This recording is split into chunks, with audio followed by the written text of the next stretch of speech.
The first time it ever happened, when one of these delusions, was when I was about 22, and I was sitting in a waiting room, and I was looking up at the TV, and there was fire and ambulances and police vehicles driving along, and there it was like nighttime, and there was a helicopter over the top filming this whole thing unfold. And I don't even remember what the news story was, but it was something big. I think it was a terror attack in London, and I didn't know at the time. But because of my delusional tendencies to develop things like the Truman Show delusions and simulation delusions, my actions in everyday life can feel like they are, or at least trick my brain into thinking that they're much more significant. For example, I might be walking down the road and I make eye contact with someone and they just do a hand gesture randomly, I don't know, to like wipe their nose or something. And I'll think that that's communicating with me that I've just done something right.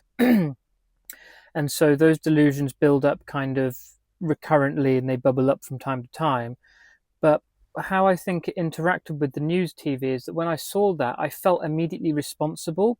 Like, because my ego was inflated to the size of thinking I was really significant and like a messiah kind of figure, I thought that the things that I was seeing on the news were directly related to me and that I was causing these horrible events to unfold because I was failing to do something, or it was due to something I had done, or I don't know. But I remember my head feeling like it was going to explode and going home and just being there for like hours trying to calm the anxiety down and get through it because it was so stressful. I was like, these poor people, like, I've done this somehow. How have I done this? When then I was trying to figure out, like, by going through all my delusional memories, what I've done that could have caused this and all this stuff. And then after, from about 21, 22 years old, it would happen every couple of years as kind of like an extremity. I would say that it usually happens either accompanying a psychotic episode or leading up to one. And it would usually be when, because I had to work call centers a lot of the time and jobs that, didn't require any qualifications because I don't have any qualifications yet. Um, I would be in these jobs where they wouldn't have like the best work environments. They'd either have the radio on or they'd have TV screens on while you were working. And so the jobs were quite stressful. And I think that the stress would trigger me watching a news event or watching a story or something. And then for some reason, feeling like I'm responsible for what's happening on there. And then just having to go through the panic and the terror that's involved in that. I don't know how else to really describe it because it's happened a couple times kind of as a phenomenon. But the way that I think it's happening is that I'm setting up this delusional world where I'm at the center of it. And because I'm at the center of this delusional world, and sometimes I suppose, these messianic, like complex delusions where I feel like it's my responsibility alone to save the world or to stop something or whatever. I feel like it attaches to that delusion, and then because I never really watched the news or never really followed TV or even was able to watch many films after my initial psychotic episode and after I watched films to learn from it, I kind of went into this dark phase where I didn't look outside of me at any kind of real world events. And even watching a movie would be so intense. It was like I couldn't, it would just attach itself onto maybe all the delusional systems that I've thought of, and it would bubble up so much emotional response in me that even just trying to watch a normal film would be like, I couldn't handle it. I couldn't sit there and watch it. So I chose just to not do anything really. And that led to a lot of isolation, but I would choose not to watch any media or listen to any media or watch any films during those dark phases. But during those dark phases, I would still think up delusions and still be delusional because I hadn't yet learned how to handle delusions. And so I would build those things up. And then what I think would happen is that would be like an architecture in the mind, and it would wait for something that it could connect to. And so the way to explain it logically is I was inflating my ego to be at the center of the world or universe. I was believing that I was the savior of the world in a way. So I'm telling my emotional systems now, like a subconscious narrative underlay, if you've seen my other videos, that I am to look at, that I should pay attention to if the world is going particularly in a bad direction, because I may be thinking about it in a delusional way that's, pleasurable and fun in a way. But also that if you heard my other videos, I say about parallel architecture, there's always a dark counterpart to fun delusions. And so I'm developing this delusion, I'm the center of the universe, I'm going to save the world, all this stuff. And then I see a real life event, which I've been avoiding whilst in this delusional state. And then something horrific's happening on the news, and this architecture is activated like, whoa, that's not supposed to happen. We're supposed to be at the center of this. Why is that but terrible thing happening?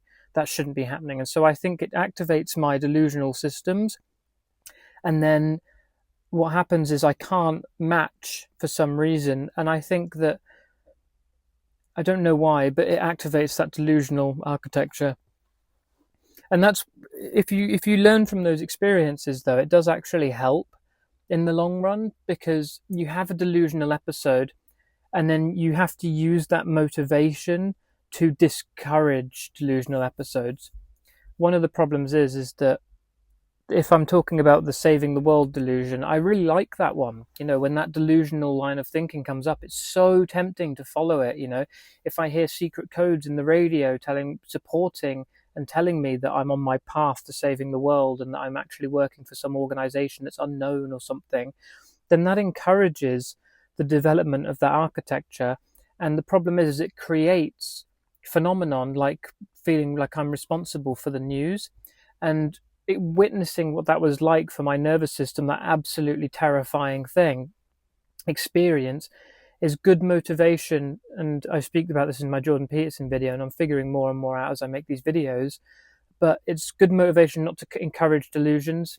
And I feel like after a while you can feel that you're doing it, and if you can feel that you're encouraging delusions, you can take action to stop delusions. And so that's kind of been the model of my approach over the last 12 years, because I haven't been on medication. So when I've had these really horrific experiences, they've lasted quite a while. I've been isolated like in my room for like 6 months, because I just couldn't handle the terrifying experiences that well. Just had to, like, the only way out was through kind of philosophy.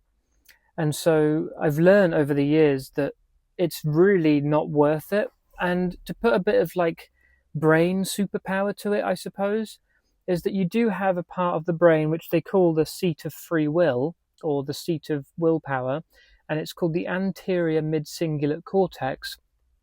And that part of the brain, like many other parts of the brain in schizophrenia and psychotic disorders, it can atrophy. And so your ability to exercise self-control can actually diminish, because that part of the brain gets you to do hard things when you don't want to do them, right?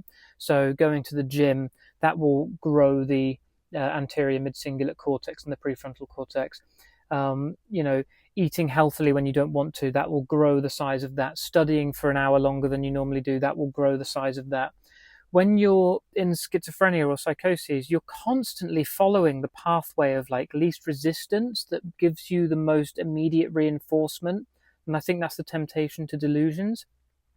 And so if you start practicing reining yourself back in and developing that self-control of your delusions, the parts of the brain that have atrophied due to the condition can rewire and re-strengthen. And I've noticed that this has been getting easier in myself as the years have gone by. Delusional episodes or psychotic episodes last for a fraction of the time that they used to. And I think that's because I'm encouraging better habits, encouraging better eating, sleeping, trying to at least, but better discipline habits, especially in the mind. I'll talk about that in future videos, but I do about how to make your mind a good safe space in one of my other videos. And eventually your brain acts like a muscle and it gets stronger, and then before you get carried off by delusions, you can kind of rein it in, and that's what you use that anterior mid-cingulate cortex for, is doing the hard thing even though you don't want to. And it applies to delusions. You sometimes really do not want to be the person that crushes your own dreams or stifles your own flame, but sometimes you have to if it's burning in the wrong direction. and it's really important to build that skill. But yeah, that's talking about news responsibility delusions, and have a good day.